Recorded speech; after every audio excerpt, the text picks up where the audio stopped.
Hi guys, inom tayo. 3 months din ako bago uminom nito. Kasi dati ayaw ko talaga uminom nito dahil bawal. Ngayon, pwede na pa konti-konti lang naman. Kalahati lang sa akin ito. Kalahati pinainom ko kay GR. Kasi bawal din sa akin ng mapadami nito. Lahat ng sinabi ng doktor, kailangan susundin. Kaya natakam lang ako kaya inom akong konti. Pero yung kalahati nito, hindi ko rin siguro ubusin. Bigay ko rin kay GR. Yan guys, konti lang ininom ko. GR!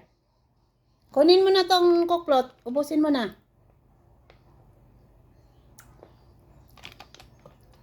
Siya nang iinom nito. Konti lang. Siguro wala lang sa 1/4 ang ininom ko. Basta lang matikman ko. Dahil mula nga binawal sa akin ng doktor, pwede akong iinom or kakain sa mga bawal pero huwag talaga masyado.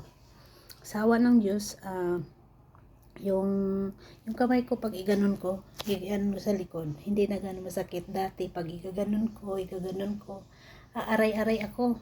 Pag igaganon ko sa likod ko, aaray din ako dahil masakit yung mga dito ko, yung mga mayroong frozen shoulder ang tawag nun. Tapos mula nung September, nung sinabi sa akin ng doktor na iwasan ko lahat ng bawal, kaya sa awa ng Diyos,